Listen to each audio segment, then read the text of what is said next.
Hi, my name is Anna Goodman, and what I'd love to be able to do is to walk with you on a journey of learning to recognize God's voice in our everyday life. And I just think that this is such a wonderful privilege that we get to do this. We get to listen to the voice of our Father as we go about our life. And I want to begin at the foundations, the very key and heart of what it means to recognize God's voice, and that is, it's all about relationship. And I will probably repeat myself many times because this is the most important thing that you need to get hold of with both hands.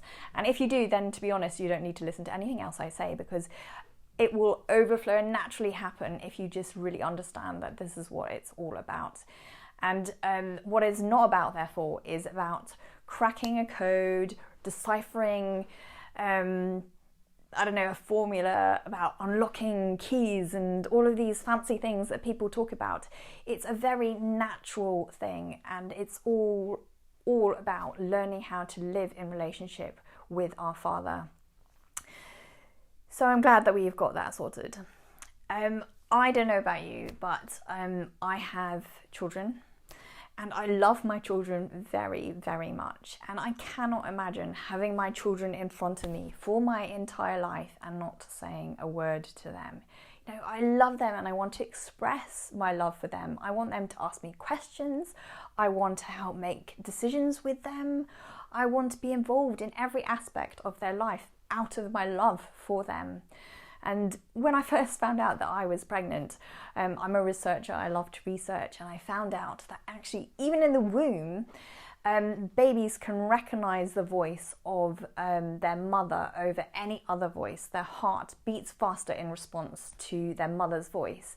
And as soon as I found this out, I was like, right, as soon as I found out I was pregnant, I was like, I'm going to talk to this baby, I'm going to sing, I'm going to ask it questions. I know it can't answer me, but I was just like, I'm going to interact with my child because I know it can hear me and I know it responds to my voice.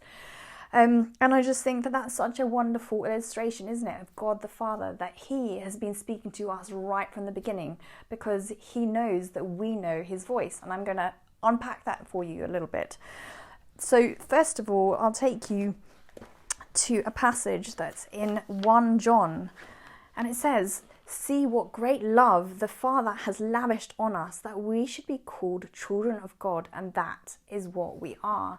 So we are God's children as Christians, and therefore we can expect God the Father to want to speak to us. So that is just such a wonderful passage, and I focus on that a lot just to sort of encourage myself that I'm born to hear His voice. And I remind myself as well of right at the beginning of the Bible, Genesis, and it talks about how God created man and woman to have a relationship with them, to walk with them in the cool of the day. And that is what he wanted right from the very beginning, is to have that connection. And then out of Adam and Eve's disobedience, they broke that special connection and relationship that they had with Him. But again, God was like, I am not going to let this go. I want this relationship with my children. And so that's why He sent Jesus to restore that broken connection so that we could have that perfect relationship with our Father again. So I want to read you another passage, if that's okay. And this one is from John. And it talks about Jesus as the Good Shepherd. And it says, "The one who enters by the gate is the shepherd of the sheep. The gatekeeper opens the gate for him, and the sheep listen to his voice. He calls his own sheep by name and leads them out.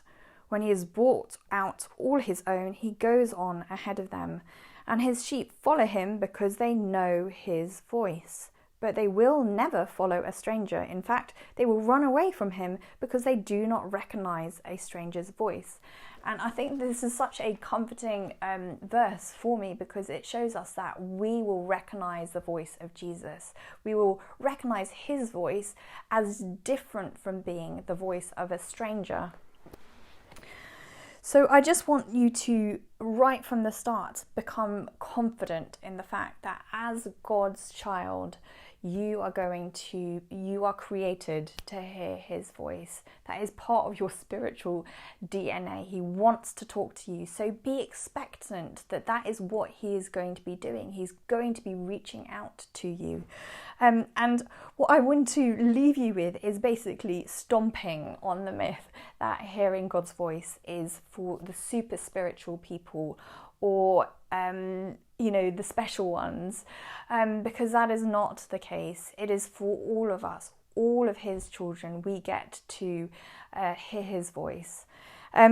So next time what I'm going to do is we're going to talk about actually how do we listen, because it seems like a crazy thing to be talking about, but we actually sometimes need to learn how do we still our hearts and how do we listen to God's voice? What does it sound like? So that's what we're going to talk about in subsequent sessions. But for now, I will just leave you with a take-home message that it is about relationship,